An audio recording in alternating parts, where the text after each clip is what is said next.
Hello everyone. Today we are gonna briefly discuss about the reading assignment 17, local structural response under lateral load, and the subtopic could be considered as the determinate beams. Of course, this will be followed by the indeterminate beams in topic 18, and basically you'd better to remind and review what we have learned from the statics or the marine mechanics about the beam, shear, force diagram, and bending moment diagram, something like that, and we also learned about the beam and the hull gutter structures and our ship structure like this. These could also be considered as the simple beam. And last time we discussed many times about the beam or the column methods. At that time, our beam actually that is here, and that is subjected to the axial compression. So we discussed about the column methods, and basically if we assemble all these kind of the beams, then that could be considered as the stiffened panel, like the deck or the outer bottom, side shell, something like that. But anyhow, here, as you see here, they are talking about lateral load. This is not the actual compression methods. Of course, our ship structures that is also, subjected to the water pressure. So in the case of outer bottom or the inner bottom or side shell, that will be subjected to the lateral pressure. You know what I'm saying? So that will be discussed in here, reading assignment 17. And basically, they will discuss about the boundary conditions, about the beam. What we have learned before is, let's remind it, simply supported boundary conditions. Let's say our beam is here. So this is, we call the simply supported condition, and this is actually the pin, and this is roller.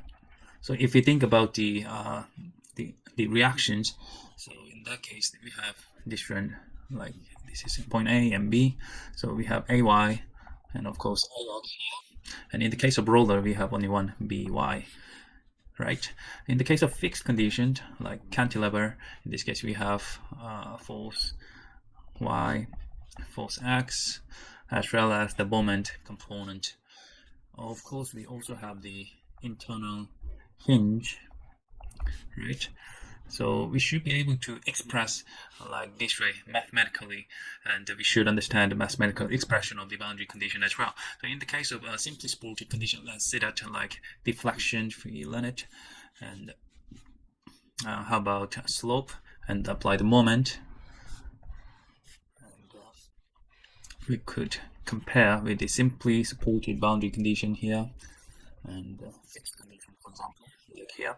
So in the case of deflection here at the edge part A or the right hand side, we don't allow to be deflected to up and down, so deflection should be 0. In the case of fixed condition, just like these fixed conditions at A and B, we don't allow to be deflected, so fixed condition also 0. In the case of slope here, you can imagine how it could be deflected.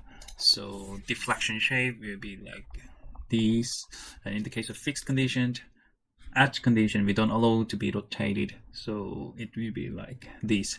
So if you focus on this, the slope is 0, right? So this one should be 0 for the fixed condition, but simply supported condition, that is finite. And apply the moment. Actually, this is simply supported condition, so there is no moment applied, but fixed condition, they are holding tightly at the edge part, so apply the moment should be the maximum finite.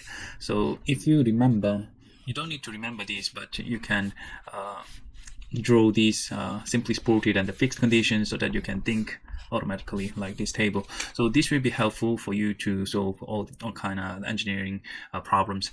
So let's move on. And later on, we should be able to understand what is the determinate beam as well as the indeterminate beam. Of course, indeterminate beam will be briefly introduced in the reading assignment 18, but basically this might be helpful for you to understand it. For example, simply supported beam is here. So we can see that how many reactions we have, 1, 2, and 3. So reactions, you can think about number of reactions that is, of course, reactions. We can think about external and internal. So external reaction is 1, 2, 3, and internal we don't have it, 0. And then we will compare with a number of equations. What I mean is this is single free body diagram. You know what I'm saying? So single free body diagram, we have force X component, force Y component. What I'm talking about is the equilibrium conditions and about moment. If we are talking about 2D system, we have only 3 unknowns. So that will be 3, which means that if you have one free body diagram, we can multiply 3 condition, force X, Y, and moment. So we have actually 3. So add it, and then we will compare with these number of equations. So this is exactly the same, 3 equal to 3. So that this could be considered as the determinate beam. But in the case of fixed condition, of course, this will be repeated in reading assignment 18. But let's see that in this case we have 1, 2, and moment. 1, 2, and moment. So that reactions external, that is 1, 2, 3, 1, 2, 3, we have 6, and internal is 0. And how about the number of equations? That is exactly the same, right? We have one single free body diagram system, so that unknown is force X, Y, and moment. So that should be 3. So it's like that, right? So reaction, number of reactions is higher than number of equations. So in this case we put it like indeterminate to the 3rd degree. This is the expression for these conditions. So we will discuss later, but briefly you can understand what is the determinate and what is indeterminate. So you can read all the details, and we discussed briefly about the PSC model, like plate stiffener combination model. This is like stiffened panel, and if you cut it at the center of the plate, then the shape of the structure is like beam structures, the combination of the beam. So plate and stiffener combination model, the shape is like beam. You know what I'm saying? And of course here in this chapter we are dealing with the lateral pressure. So think about the boundary condition. Just now we discussed about the deflection and the moment. This is exactly same as provided table. And about the slope and fixed conditions, you can think what is that? Simply supported condition, fixed condition, and of course our ship structure is like free and free conditions basically. That is the main difference between the simply supported condition and the actual ship conditions. But you can now are familiar with mathematical expressions. Don't forget that deflection and the slope and moment. Once you get moment, like moment function, then integrate it, then you can get slope. One more time integration, then you can get deflection functions. You know what I'm saying? So think about it. Last time we learned that the moment is exactly same as EI, bending stiffness, and deflection 2 times. Or sometimes they put it like EI, Y, 2 dot, right? So of course, once you integrate it, we will move on to this way, then differentiate it, then we get shear as well as distributed load condition as well. Like this is EI 3 times EI W 4 dot, like that. So this will be useful, but basically you should understand what is that, like here, the boundary conditions, right? I think that is quite clear. And the boundary condition, we discussed it many times, and determinate, indeterminate, now we can understand it. So this is the simple example, and let's solve it together. So this is simply supported beam with the lateral load, that is Q, and this is considered as the uniformly distributed load. Uniformly distributed load, in general we put it like UDL. The amount is Q. So total load, that could be considered as the area of this distributed load. So this is the force total applied. So how to get it? Like height is actually Q, and the B is L. So L times Q. So we got it like QL is applied the centroid. of the beam. What I'm talking about is the x-axis. So in this case, essentially the location position is at the center. So at here, the total load QL will be applied. So this is a symmetrical structure. So it's up to you. Like you can establish force Y equal to 0, and this way is positive, so that this reaction is AY and this reaction is BY. So of course AY plus BY should be same as QL. This is number 1. And of course we have one more equation, set A, and this way is positive, and then we have QL. This is clockwise, so negative QL times the length is L over 2, plus we have BY over there, and the length is L. That should be 0, balanced, so that you can decide BY that must be QL over 2, and AY and BY that should be same. So AY is QL over 2. You know what I'm saying? So A decide AY and BY, then we will move down.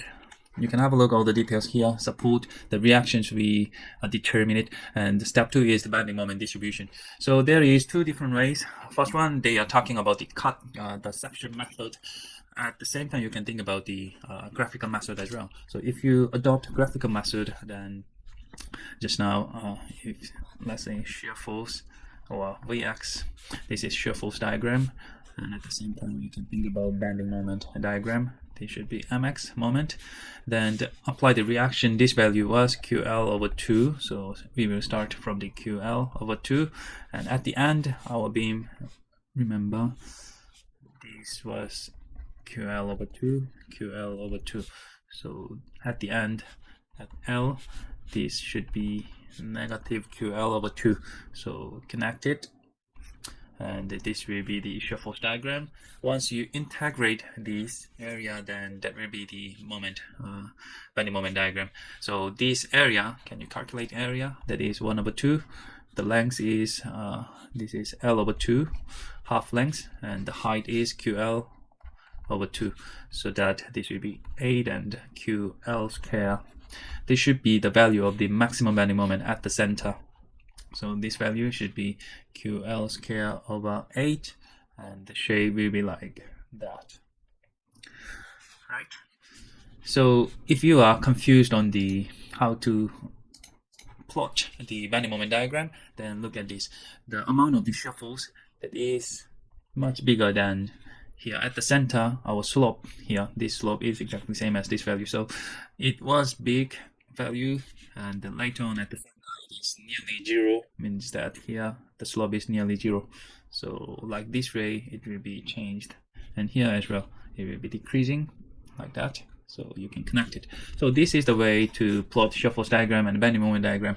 At the same time, you can also adopt this kind of sectional method. You can see here how to establish these shear force and bending moment diagram. We need to remember, it's better to remember sign convention. In the case of shear, if you cut it here at the center, this way is one side, this is positive shear.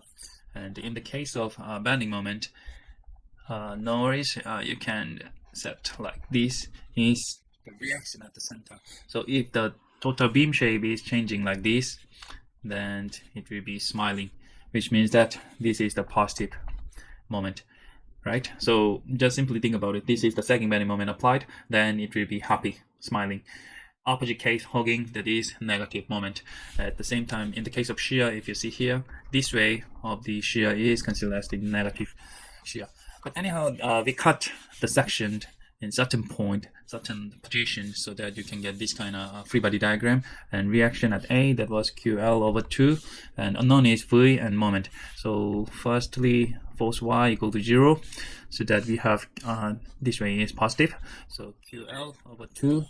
And of course we gonna have Q distributed load, and think about the total area. In this case, this B is X, so in total QX is applied at the centroid here. At the same time, we bring this value negative because this is downward, QX, and we have negative V. This is exactly same as 0. So here V X, just move it to the right, and then that is exactly same as Q L over 2 minus X. So this should be considered as the shuffles equations. And think about shuffles diagram that we plotted just now. It should be same as that, right? And in the case of bending moment, that should be 0. And we will calculate the moment at the right point here, and the sign convention this way. The counterclockwise, this is the positive. So this one, the reaction A, that should be considered, and this is this way, the clockwise moment. So apply the forces QL over 2 times the distance is X, right? And this way, so this is negative, and we also have QX, this is plus QX, this is apply the force, and the distance moment arm is half, and we have positive M equal to 0. So that you should be able to get this one. Alright, and then once you plot it, that should be like a bending moment diagram that we have obtained. And think about the maximum value. Just now we plotted that was exactly same as this area. So this is QL over 2, and this is X over 2. So that it should be 8, and this is L over 2. So QL square. This should be the maximum bending moment value. So in that case, you can see here plotted value, and then we'll discuss about the deflections as well. So in the case of deflections, what you need is EI Y to dot. This is exactly the same as MX, or this is also same as EI, like that, right? So in the same way, once you integrate it, then it will be slope. One more time, integrate the slope function, then you can get deflections. All right. So basically, we have obtained these equations. Don't be confused. What we have is this one, because we obtained the moment function from the above, and they divided by EI. That is here integrated. Then that will be exactly same as this part is integrated about the X. Then this is slope. One more time integrated, then it will be converted to the deflection. So here we have two unknowns, C1 and C2. How to decide it? Boundary condition. So they are talking about simply supported beam. So deflection, for example, A and B. A means X equal to 0, then deflection is 0. So deflection B is also 0, X equal to L. And of course, moment A is 0, moment B also 0. But I think this is good enough for us. So substitute it here. Once we substitute X equal to 0 here, then C2 will be neglected. So C2 is 0. Substitute X equal to L here, then the C1 value will be decided. So you can see here C1 for the deflection function. And maximum deflection, think about it, the location. The position of the maximum deflection should be at the center. This is simply supported. They have applied a distributed load like Q. So deflection shape will be like that. Sorry, and this is symmetrical. So this is maximum deflection. That amount is 5 QL 384 EI. And once you learned topic 18, meaning that the indeterminate beam, and especially for fixed condition, then this is for your kind information. The deflection, the maximum deflection for the fixed condition is QL over 384 EI. So basically, there is 5 times difference. So think about it. Even we have the exactly same geometry and the material properties of the beam, we can simply change the boundary condition, then 5 times better the deflection capacity could be obtained. So as an engineer, we should remind on this part. So this is another example, like the point load is applied like at the center about P, so that you can see all the details here. This will be much simpler than the distributed load. So basically you can see here bending moment diagram. So if you think like, okay, basically they have added P, so the reaction should be P over 2, and A and B. So shuffles diagram will be P over 2, and we have no force applied till at the center. So move at the center, and we meet P downward, move down. So this one should be negative P over 2, and move to the right till point B. So this is shear force diagram. Integrate it, then the shape will be like that. This is bending moment diagram, and this maximum bending moment is this area. So P times, this is L over 2. That should be PL over 4. Right. So I think that's all for today, and I hope that the details could be discussed in the lectures. Thanks very much. Bye bye.